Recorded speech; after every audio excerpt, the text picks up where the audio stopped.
Welcome to BlackUSA.news morning show. I'm your host, William Honolulu Jr. Join us as we explore the news and opinions that impact our community. We break down how the major stories have a very personal, local, and racial impact. No topic is off limits, but even if the conversation gets rough, we're always going to keep it real.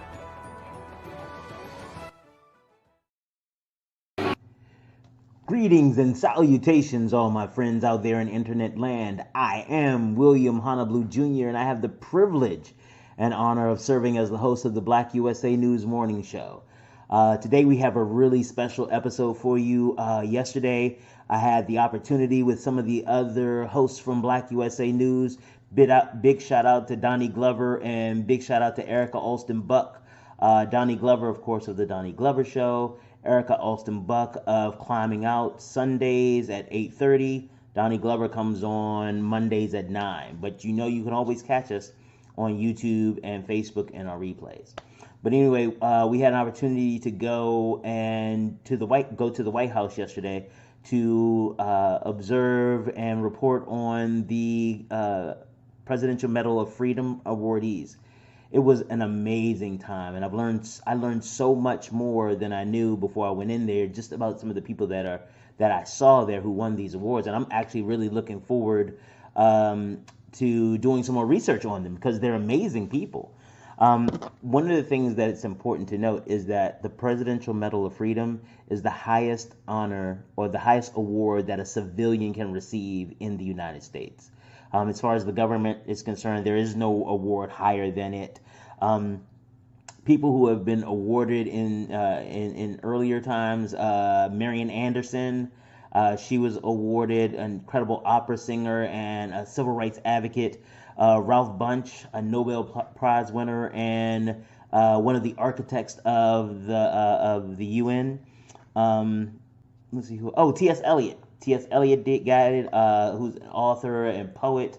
Helen Keller, an incredible activist for disability rights. And the list goes on and on and on and on. So it was really, really great to be a part of the ceremony to bring this next generation or this next group of awardees. And I think this might be Biden's first group of awardees. So, it's a pretty big deal because, the whole pandemic thing threw things off a little bit.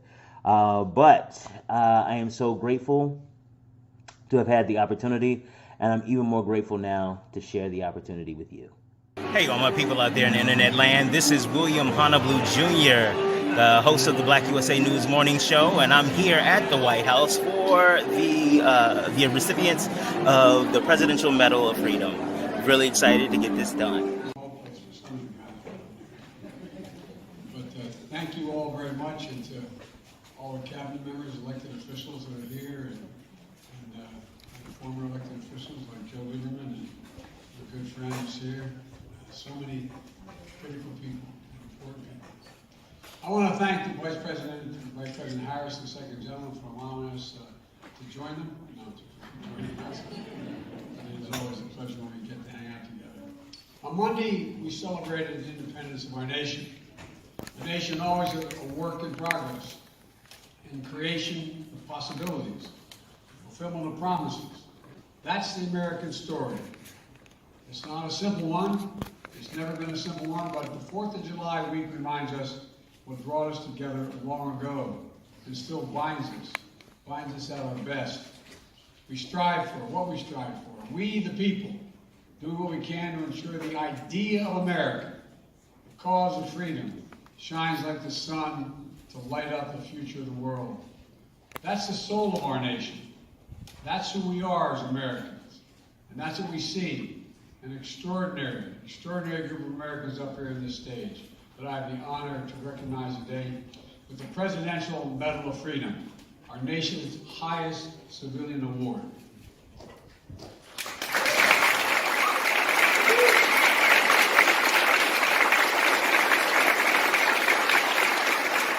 Won by the most decorated American gymnast in history, who everyone stops everything every time she was on camera.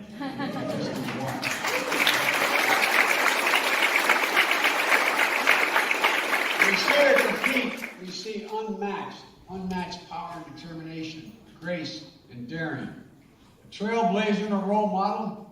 When she stands on the podium, we see what she is. Absolute courage. Turn personal pain into greater purpose. To stand up and speak for those who cannot speak for themselves. Today, she adds to her medal count of 32. I don't know if you're going to find room. 32. And you have a lot of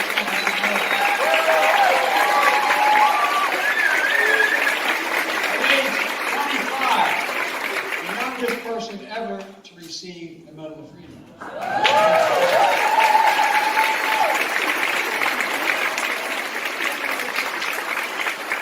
So much more to give. Fellow elite athlete, Megan Rapinoe. Where?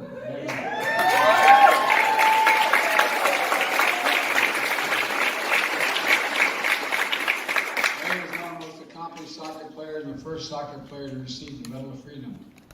Beyond the World Cup titles and Olympic medals, Megan is a champion for essential American truth that everyone is entitled to be treated with dignity and respect. Everyone.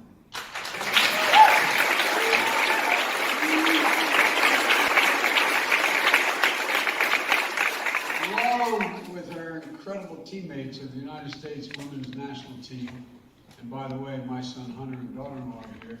His daughter is a great high school athlete, and she was so excited to be with you when you won the championship. Walking off the field, and I said, "You said hi to me," and she said, "I was busy." So when she wins again, I hope I see her. She'll say, "I think I know that."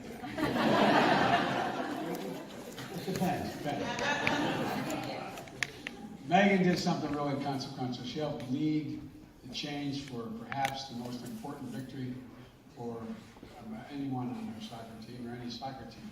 Equal pay for women.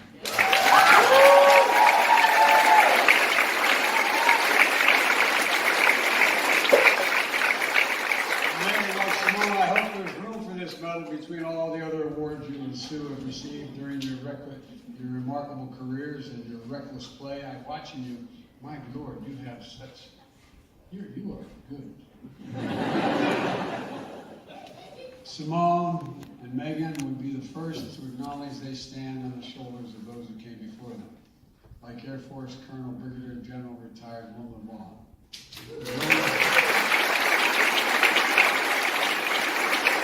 One of the most decorated women ever to serve in the United States military. She enlisted in the 1950s because she wanted to be a leader. She did that and more, becoming the first woman in almost every leadership role she held in nearly 30 years in uniform. Shattering conventions, shaping a new tradition of our military. And she couldn't stop after retirement. She led the creation of the Women's Military Service for American Memorial and the Gateway of Arlington National Cemetery, the first museum of its kind, so that we may know and be inspired by not just her story, but by the stories of millions of women who served this nation in uniform.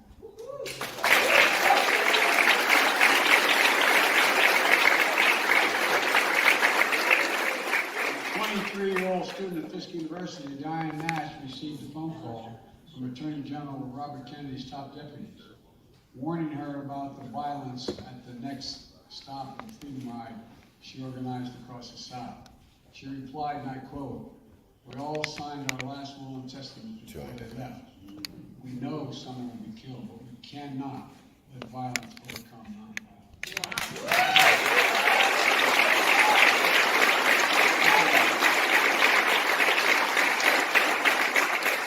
Unmistakable courage and unshakable courage and leadership, Diane Nash shaped some of the most important civil rights efforts in American history.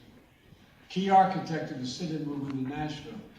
After 4 little girls were murdered at the 16th Street Baptist Church in Birmingham, she called for a non-violent movement across Alabama that planted the seeds that became the Selma Campaign 2 years later. Her activism echoes the call of freedom around the world today. And yet, she is the first to say the medal was shared with hundreds of thousands of patriotic Americans who sacrificed so much for the cause of liberty and justice for all. And by the way, she asked me to make sure to add that because she didn't want to take all the credit. So.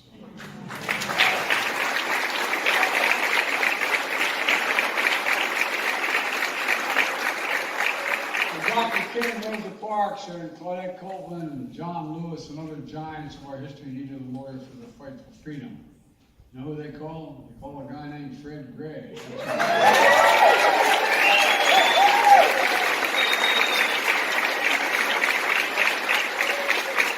One of the most important civil rights lawyers in our history.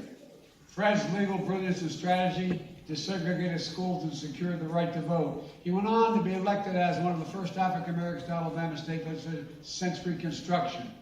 An ordained minister, he imbued a righteous calling that touched the soul of our nation. And at 91 years young, he's still practicing law.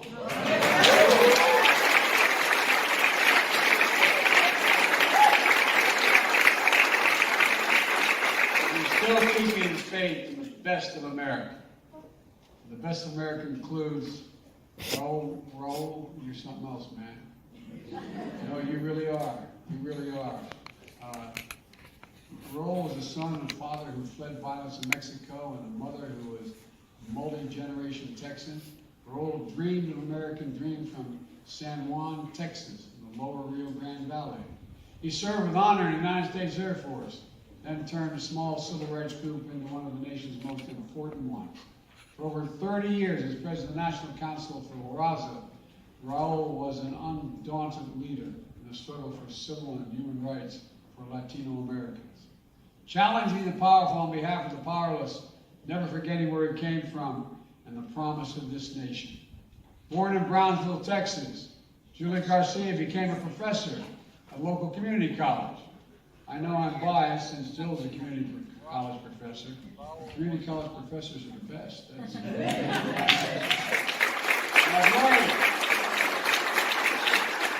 Teaching isn't what she or Jill does, it's who they are. It's who Juliet is.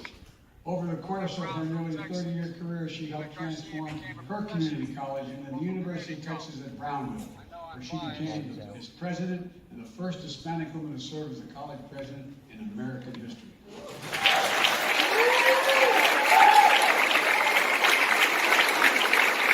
Community education is the cornerstone of our democracy. She created a culture of excellence, affirmation, and intellectual curiosity for generations of students, many of the first in their families to go to college, and who see their American dream through her and because of her. Other than my family, the biggest impact in my life were the nuns at Holy Rosary and St. Lena's School, the Sisters of St. Joseph in Claymont, Delaware. You think I'm joking? I'm not. Nuns never forget that. Never. And by the way, I was doing Bill Lewis commencement, and one of my nuns from school was getting her doctorate degree. I presented it to her, and she said, it was pretty good, Joe. She said, you instead of me at the time. They taught me in school, and they helped me. I used to stutter very badly. They gave me confidence. They gave me confidence that I could do it. They really did. For so many people, and for the nation, Sister Simone Campbell is a gift from God. For the past 60 years,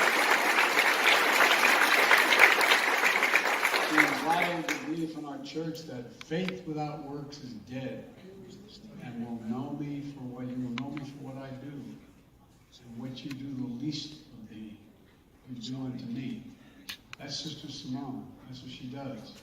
Nuns on the bus were simply remarkable. I never support a lady Jesus for coming up to me. Let me do and tell a story. I'm honored to see Pope Benedict. In his last couple months, we didn't know at the time. And we had a long conversation. He's a great theologian, very conservative theologian.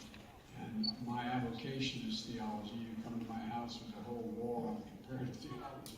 I know how. And so we finished the conversation. He was very generous. He put his hand across the desk and put it on my hand. He said, can I ask you a favor? And then I was Vice President, Mr. Vice President. I said, of course, Your Holiness. He said, I'd like some advice. You have any advice for me? I said, it's not just me to give you advice, Your Holiness. He said, no, really. And I smiled and I said, well, one piece of advice. I said, I'd go easy on the nuns. They're more popular than you are. You get it. In fact, 6 weeks later, he retired. I don't know. So Sister, you're standing up. It was a big deal. Big, big deal. Becoming a lawyer to represent the poor and the left behind.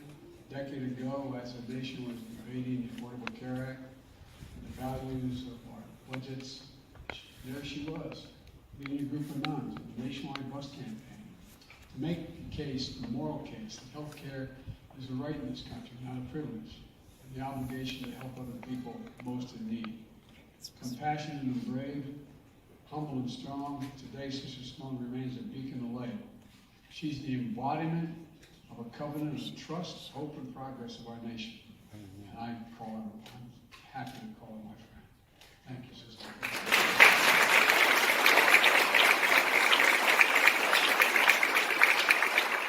Another dear friend of mine, the reason why back in Delaware, the Greek community are known as Joe Bidenopoulos.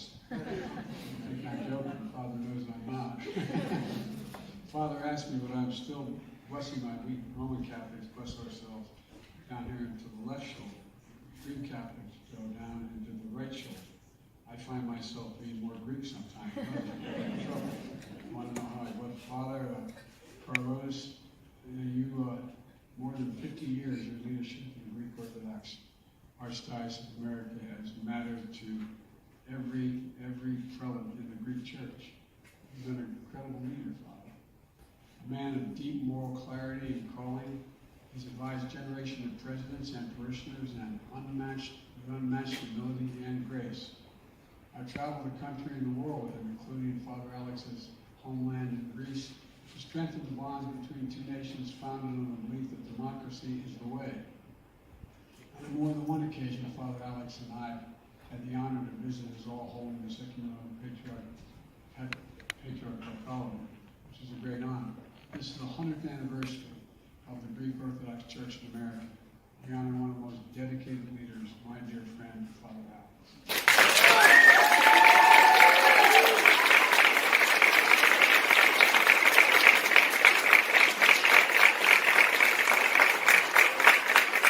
Speaking of faith, when you meet Gabby Giffords, Congresswoman Giffords, and remind us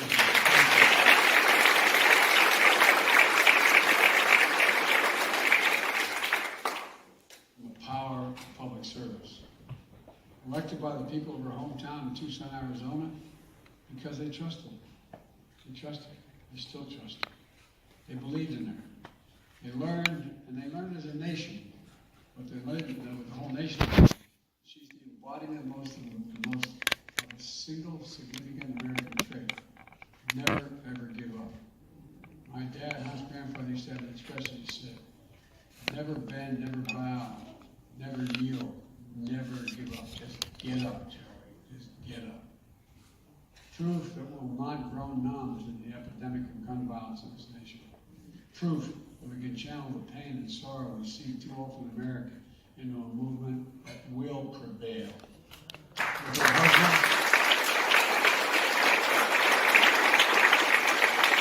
United States Senator Mark Kelly, who, by the way, was that astronaut you all remember. She is more consequential, I acknowledge.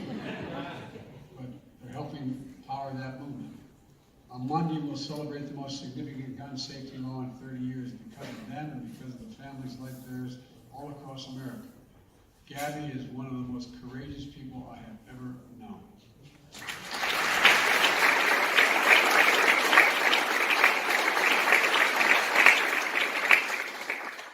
One of the most decent, stand-up, genuine guys I've ever served with, and I've served with a lot of senators, is this guy, Alan Simpson. Alan's a real deal. Former United States Senator from his beloved Wyoming. Republican, we served together in the United States Senate for nearly 2 decades. One of the great things about Alan is he never takes himself too seriously, nor takes me seriously. All kidding aside, this is the real deal. This is one of the finest men I've ever worked with. At his core, he's always believed in the common good and what's best for the nation. We didn't agree on everything, or we agreed on a whole heck of a lot. He allowed his he never allowed his I don't know, his party or his state or anything to get in the way what he thought was right. He allowed his conscience to be his guide. and they believed in forging real relationships, even with people on the other side of the aisle. Prove we can do anything. We work together as the United States of America. It matters, it matters, it matters. We need more of your spirit back in the United States Senate and both sides of the aisle.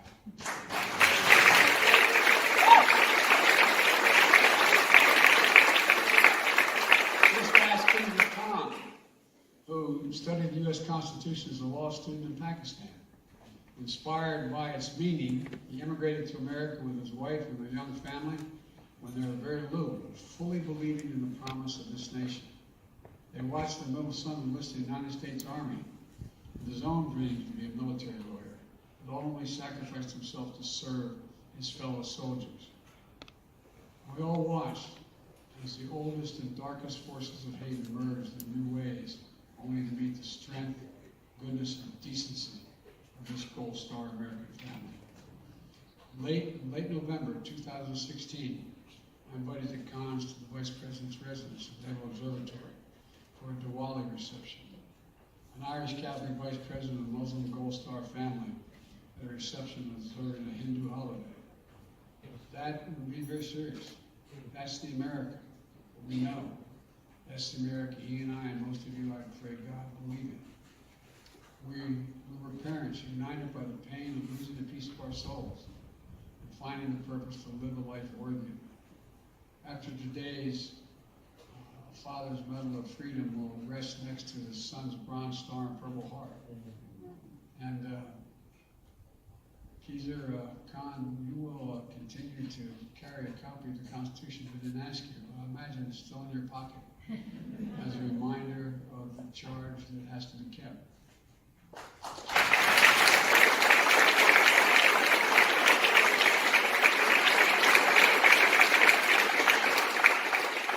When she was 18 years old, Sandra Lindsay immigrated to Queens, New York from Jamaica to pursue her dream of becoming a nurse. As director of nursing and critical care at a hospital in Queens during the height of the pandemic, she poured her heart into helping patients fight for their lives and to keep their fellow nurses safe. When the time came, she was the first person in America that fully vaccinated outside of clinical trials. Sandra, as I told you before, if there's any angels in heaven, they're all nurses, male and female. No, for real. There really are. Many of you who have spent a lot of time in the hospital, as some of us have, you know.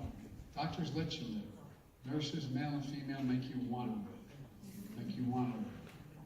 Sandra's vaccination card and hospital scrubs and badge are part of the Smithsonian National Museum of American History exhibit on COVID-19. Today, she receives our nation's highest civilian honor.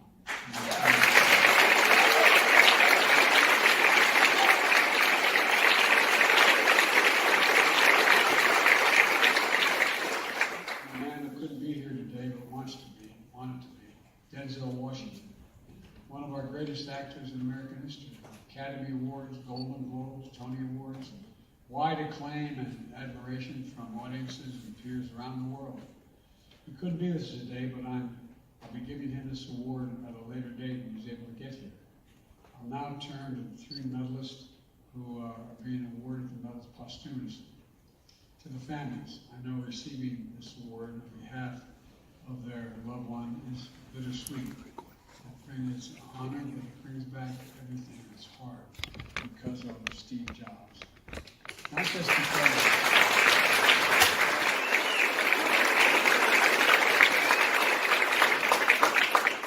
just because of his innovations and inventions revolutionized personal computing and our way of life. It's for his embodiment of the core American character that he believed was in each of us. Character that tested the setback and failure, character that's true, and perseverance and daring, character defined by what we leave on this earth when our time comes. And what Steve left us is something special. Technology, the capacity to improve our lives in ways that haven't even yet been thought of. And the love of his family, Lorraine, Howell, Jobs, and their children, who I had the great honor of working with when I was doing the cancer moonshot in the previous administration. They carry on this incredible legacy of doing big things, perhaps biggest of all, helping us end cancer as we know it. Because it matters.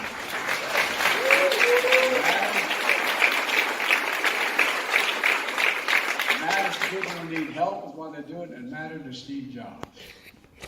Richard Trumka, he said about unions, quote, "We do America's work. No one did more work for American workers than he did." For Rich,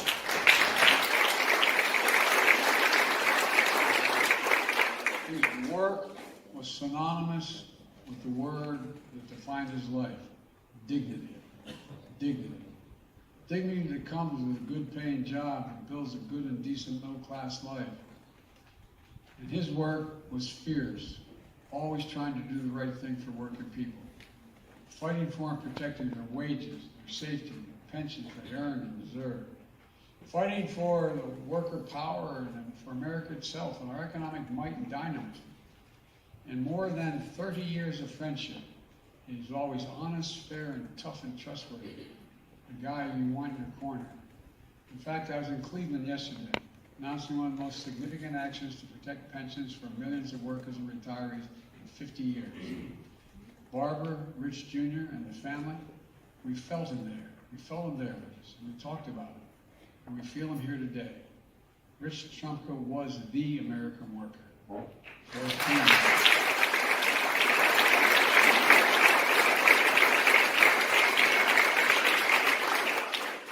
When I was a young man, too young to be serving the Senate, but early enough to get old enough to get elected, you can't be sworn in until you turn 30. You get elected before that. I got elected 17 days before that. And I had the great honor, because of a guy named Mansfield, the majority leader from Montana, to put me on a very coveted committee at the time, a Foreign Relations Committee. That's when I first met John McCain a couple years later.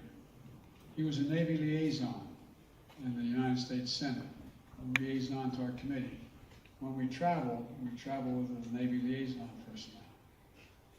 John and I traveled the world together, literally traveled the world together. We became friends. We agreed on a lot more than we disagreed on. And although he was my Navy liaison, I turned to him for advice lots of times when we were talking about foreign policy issues abroad. But the two things we never talked about. We never talked about his imprisonment in Hanoi Hilton, nor the death of my wife and my daughter. The pains were significantly different, but somehow we seemed to sort of understand one another. It was a long time ago. We both wanted to make things better for the country that we both loved. That never wavered.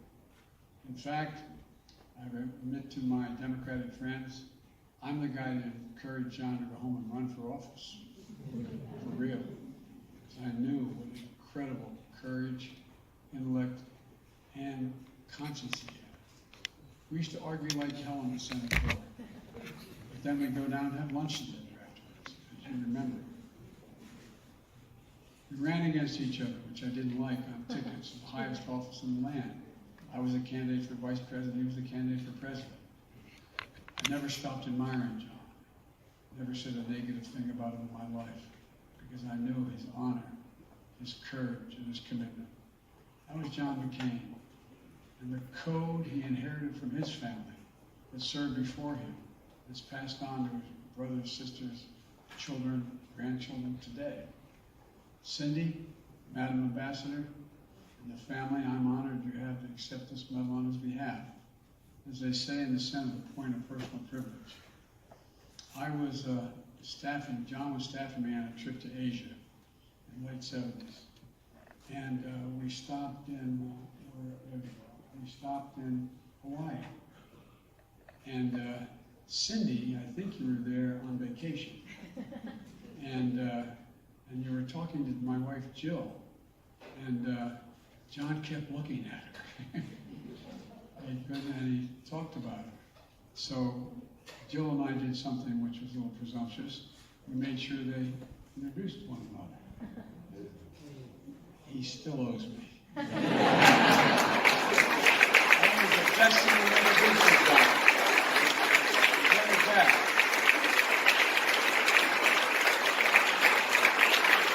After we talked about it, we left, and he didn't take long to call. you, did he? Man? Overcoming great odds, Simone Biles is the most decorated American gymnast in history. A former foster child who became a once-in-a-generation athlete, transforming her sport with artistry and degrees of difficulty that reimagine what is possible. With absolute courage and honesty, she expands the legacy of our greatest champions who challenge the powerful and speak up for justice and the wellness of body and mind. Leaning on faith in God and family, Simone Biles is an inspiring symbol of strength, grace, and pride in those three letters, USA.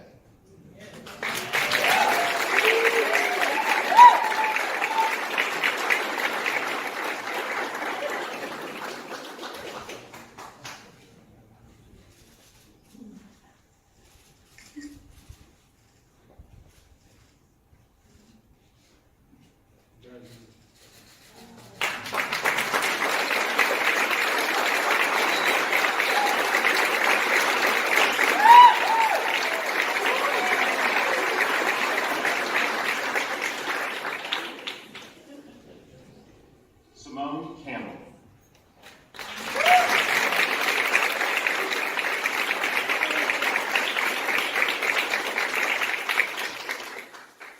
Inspired by nuns in Catholic school, Sister Simone Campbell has dedicated her life to the suffering and the searching. For nearly 50 years as a nun and an attorney, she has led organizations that provide free legal services to the poor and advocate for workers and immigrants. Her moral courage helped pass the Affordable Care Act and guide the Nuns on a Bus tour across America to protect the impoverished. With humility and fearlessness, Sister Simone embodies the blessing of faith in God and our obligations to one another as fellow Americans.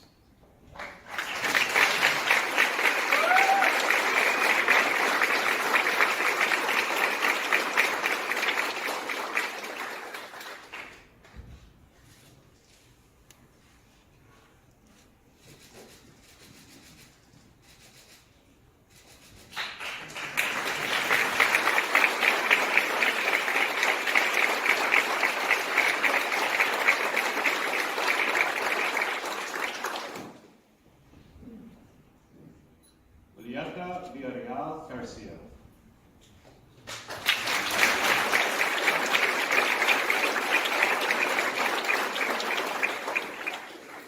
Born in a Texas border town, Dr. Julieta Garcia became the first in her family to graduate from college and the first Mexican-American woman to lead an American college or university. Over 2 decades, she transformed her hometown, University of Texas, Brownsville, into a center of excellence for countless students who were inspired by her example. A trailblazer and a mentor, Dr. Garcia is considered one of our nation's top university administrators who understands the power of education as the great equalizer in America.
Daughter of Tucson, Arizona, former U.S. Representative Gabrielle Giffords epitomizes public service.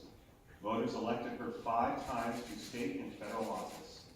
Even after that January day in 2011 that shocked our nation's conscience, she summoned the courage to keep serving. She learned to walk, speak, and write again. With the support of her husband, U.S. Senator Mark Kelly, she turned pain into purpose as one of the most powerful voices working to end gun violence in America. Because of her, lives will be saved and America will be safer.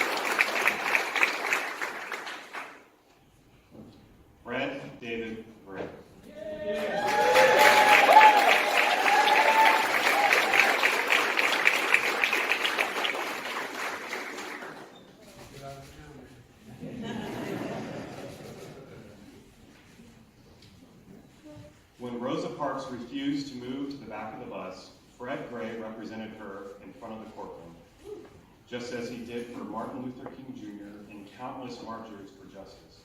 Risking his own safety, he helped secure voting rights, desegregate schools, and win other battles for the soul of our nation.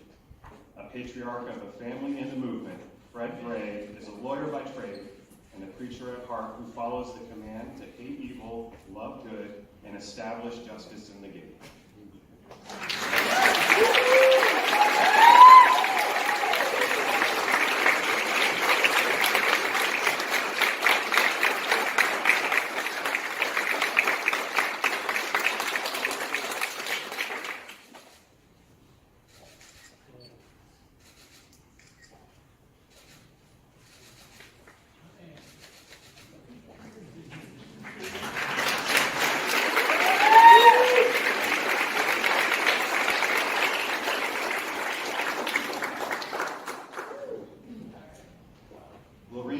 Jobs, accepting on behalf of Steve Jobs.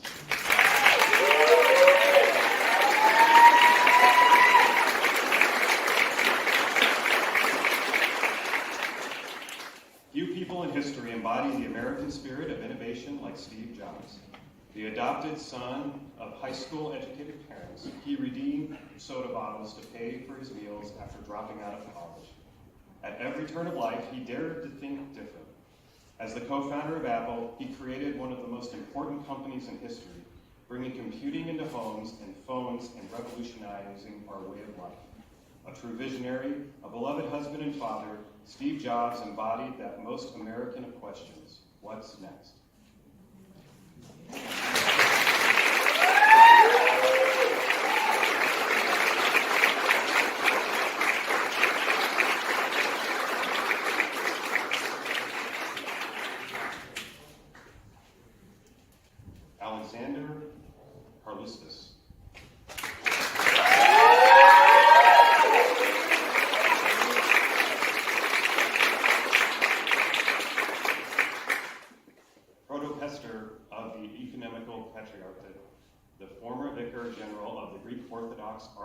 Archdiocese of America, Father Alexander Parlousos is a humble servant of God and the embodiment of the ancient idea that binds two great nations, democracy.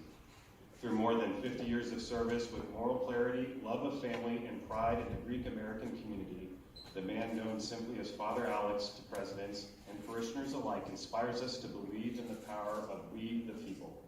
Amen.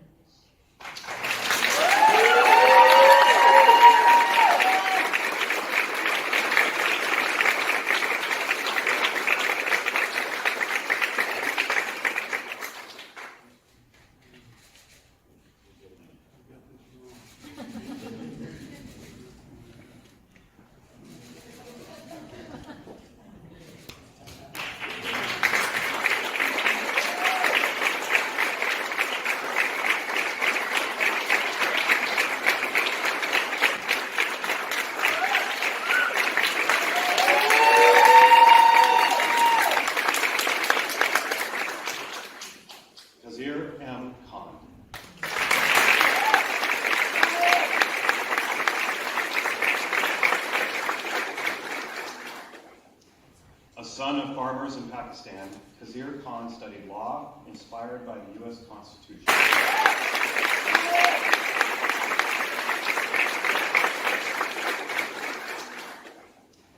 A son of farmers in Pakistan, Kazir Khan studied law inspired by the U.S. Constitution. He met and married a college classmate, Ghazala, and together they immigrated to America. A brilliant lawyer, he watched their 3 sons follow their American dreams, including their middle son, Army Captain Humayun Khan, who enlisted during college and paid the ultimate sacrifice in Iraq. The father of a Gold Star Muslim family, Kazir Khan turned pain into purpose to become a foremost defender of the ideals of our Constitution and the embodiment of its highest ideals.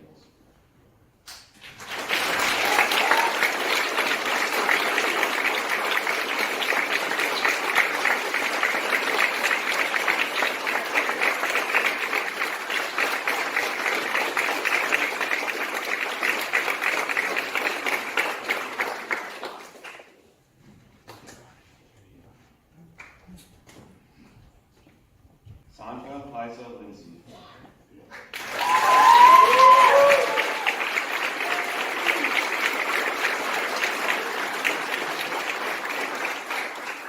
An immigrant from Jamaica, Sandra Lindsay is a nurse in Queens, New York, and the first American to be vaccinated against COVID-19 outside of clinical trials. At the height of the pandemic, she directed a team of nurses as they worked tirelessly to save patients while risking their own lives. When the COVID-19 vaccine became available, she was a ray of light in our nation's dark hour and continues to champion vaccinations and mental health for healthcare workers. She represents the best of America.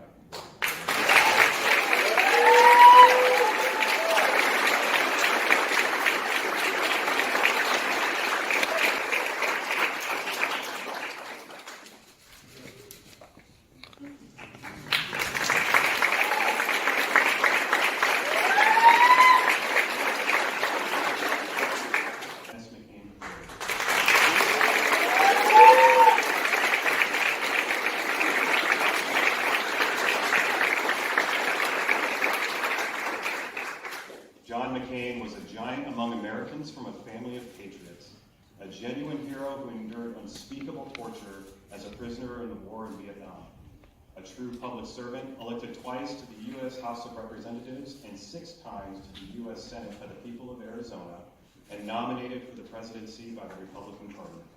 Respected around the world, he was an eternal optimist who believed in consensus, character, and putting country first. His legacy continues to challenge us to cherish integrity and serve with courage and conviction.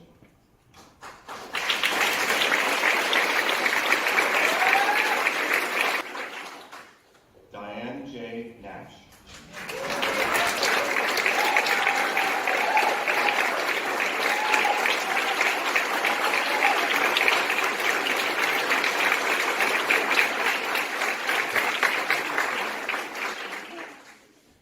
Fearless leader of the freedom rides and Nashville sit-in movements, Diane Nash was a fierce light in darkness. She did more than dream a better America. She helped build one. As a founder of the Student Nonviolent Coordinating Committee in the 1960s, she led some of the most important 20th century civil rights campaigns that inspire activism around the world to this day. For her strategic savvy and absolute courage, Americans owe a debt of gratitude to Diane Nash for helping forge a path toward a more perfect union. Amen.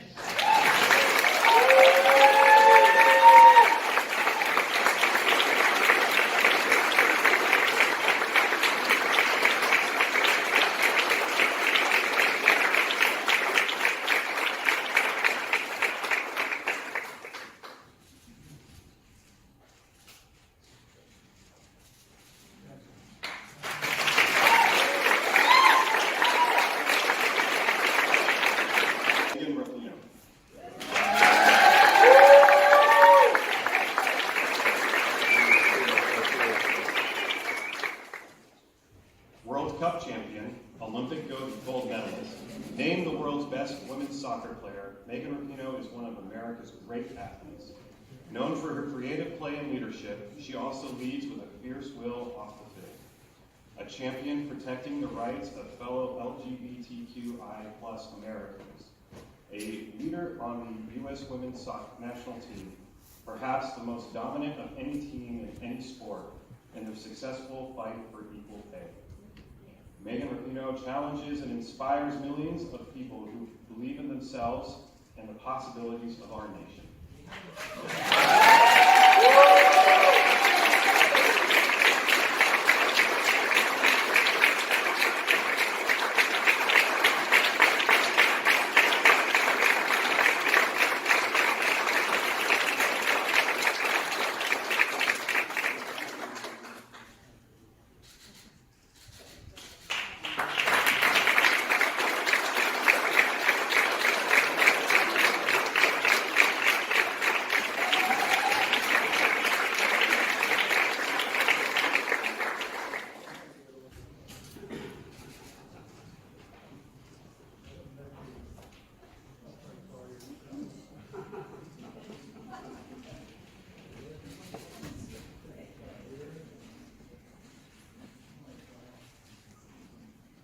An Army veteran and public servant, Alan Simpson served with conviction and integrity for 18 years as a Republican U.S. Senator from his beloved state of Wyoming. Despite increasing polarization, he brought people together with wit and wisdom to make progress and find common ground. Never afraid to stand up for what he felt was right, he worked on pressing issues like campaign finance reform and marriage equality. Alan Simpson exemplifies our national ideas of civil discourse, responsible governance, and public service.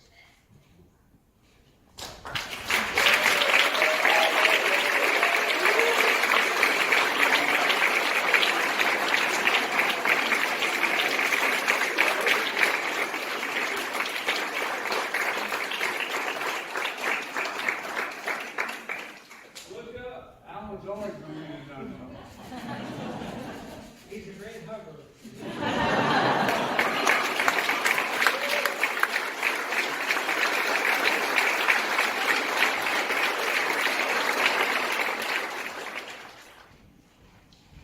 Richard Trumka Jr., accepting on behalf of Richard L. Trumka.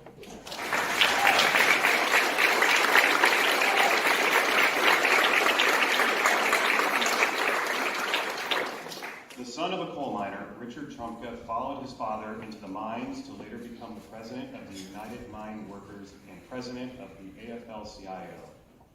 He never forgot where he came from and always fought for the dignity of working people. He built worker power by speaking truth to power, knowing that the middle class built America and unions built the middle class. No one did more in the last half-century to build unions than Richard Trumka did. A beloved husband, father, and grandfather, he was the American worker.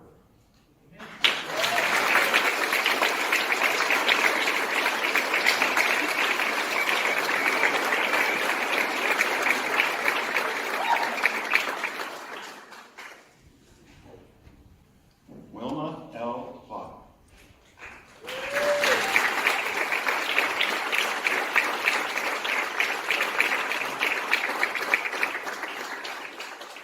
Air Force Brigadier General Wilma Vaughn is one of the most decorated women in the history of the United States military. Enlisting in the 1950s, over the next 28 years, she would serve in Vietnam, Europe, and across America, continually rising in rank to become the first woman to hold every job she ever had. She was awarded the Legion of Merit, Bronze Star, and more. In retirement, she spearheaded the nation's first major national memorial honoring the nearly 3 million women who have served in uniform, further cementing her place in American history.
Born to a Mexican-American family in the San Juan Valley, Raul Izaguirre saw a better world beyond a life in segregated South Texas. After serving in the Air Force, he became one of our nation's preeminent civil rights leaders as president of the National Council for La Raza. Over 30 years, he has forged immeasurable progress on voting rights, education, and more to deliver the promise of America to millions of Latino Americans. In service to our nation, he has helped ensure that America remains a land of possibilities.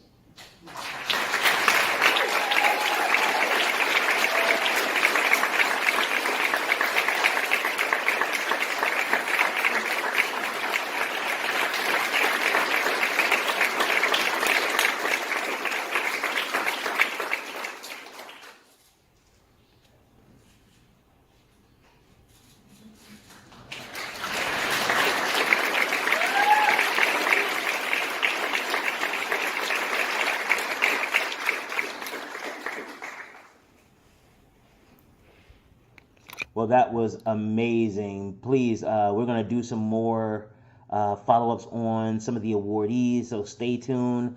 Again, I had a wonderful time, and we will be black tomorrow.